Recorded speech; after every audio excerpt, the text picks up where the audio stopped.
your contribution to the ceremony. Please remember that it is a solemn ceremony as we continue through the procession.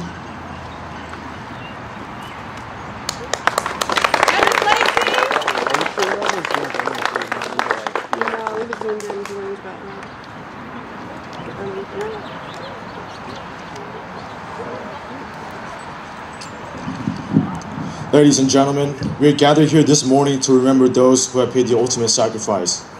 The grass we stand on, the flag we raise, and the building we learn in are all thanks to our service members that defend our right to life, liberty, and the pursuit of happiness. Throughout our nation's history, there have been conflicts inside and out of this nation, and our world is ever-changing. But one thing has remained the same.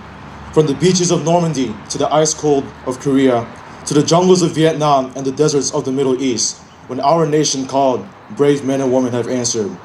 When many of us are willing to sacrifice their time for our community, ask yourself, how many are willing to sacrifice their life for their nation? Let us all remember our service members that cannot stand alongside us this morning. Thank you.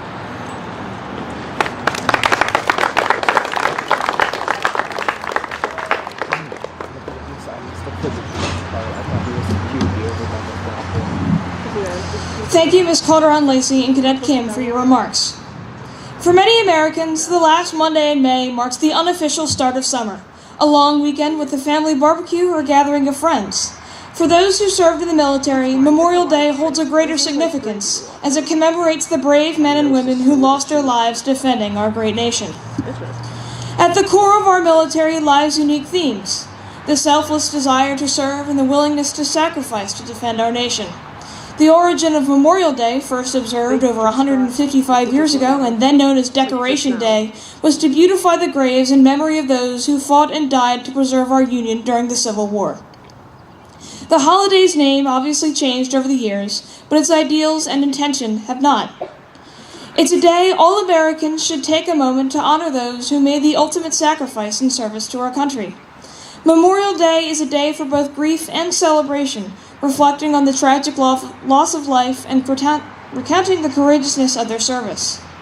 As President Harry Truman stated in his address to the armed forces after the death of President Franklin D. Roosevelt, our debt to the heroic men and valiant women in the service of our country can never be repaid. They have earned our undying gratitude. America will never forget their sacrifices. Because of these sacrifices, the dawn of justice and freedom throughout the world slowly casts its gleam across the horizon. The respect and admiration we give our fallen pay tribute to their memory and the lives they lived. We do so by visiting their gravesites or placing flags, wreaths, or other mementos at memorials in our communities. But their final resting place should not be the only space we gather, share memories, or sit in quiet contemplation. To truly honor their lives, we must share their stories with others and ensure their memories live on even though they are gone.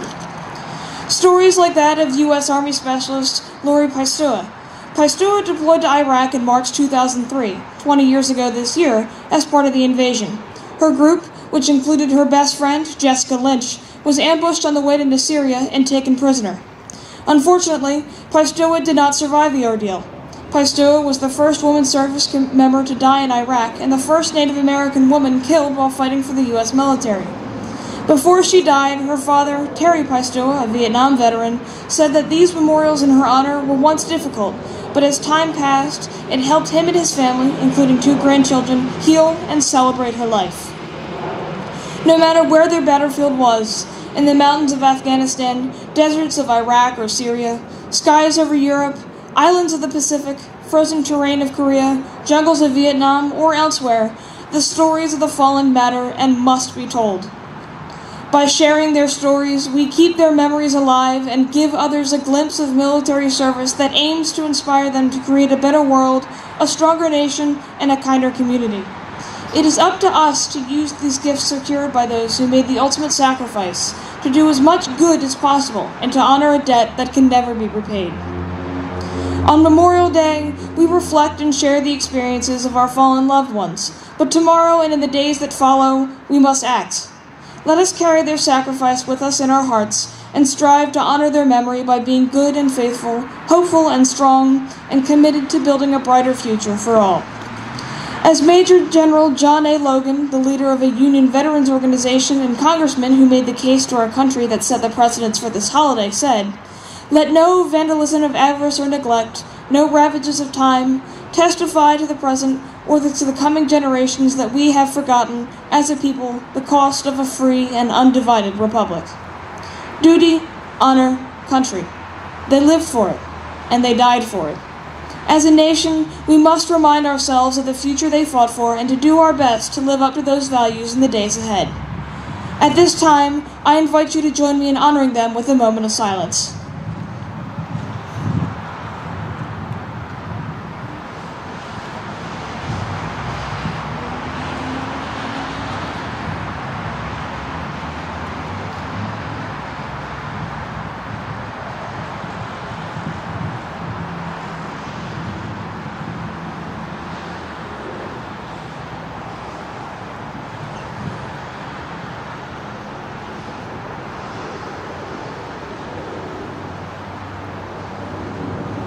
Today, we honor the service and sacrifice of Mr. Harry Vaughn Coons, the grandfather of Cadet Brennan Coons, a senior at Mount Pleasant High School.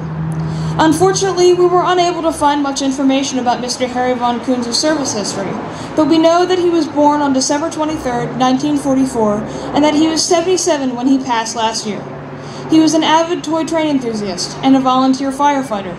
He became disabled in 1985 after a work injury. He was married to a wonderful woman named Laurel and had 2 children, one of which was Cadet Coons' father.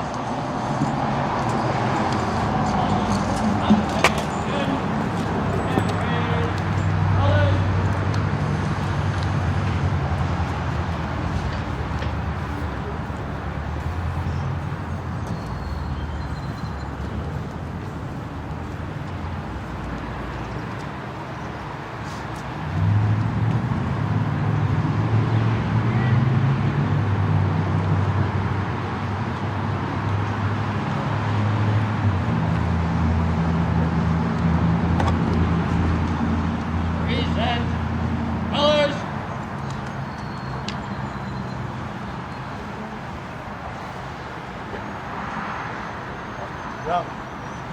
Colors. How fast?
I would like to begin to conclude this event with a Memorial Day prayer written by Tamsin Butler.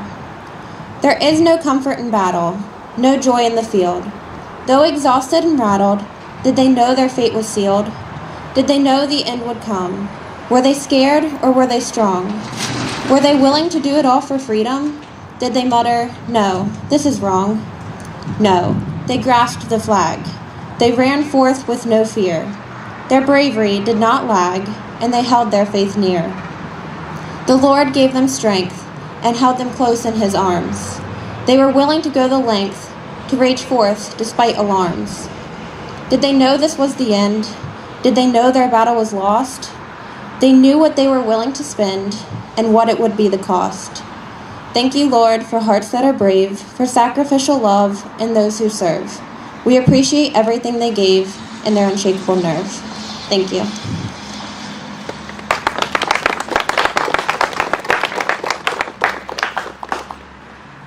Final roll call. Cadet Second Lieutenant Stout, front and center. Here, Sergeant Major. Cadet Corporal Johnson, front and center. Here, Sergeant Major. Cadet Corporal McKenna, front and center. Here, Sergeant Major. Private Coons, front and center. Private Coons, front and center. Private Harry Vaughn Coons, front and center. Present. Colors.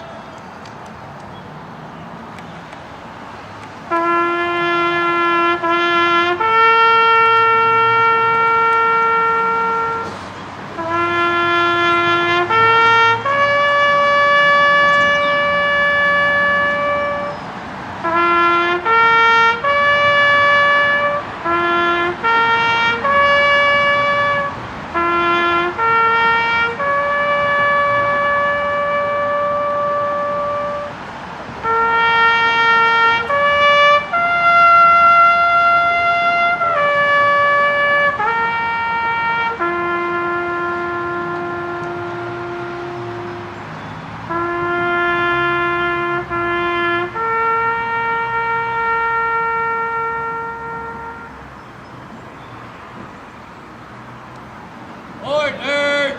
Colors. Ladies and gentlemen, this concludes the ceremony. Thank you for your support and enjoy the rest of your day.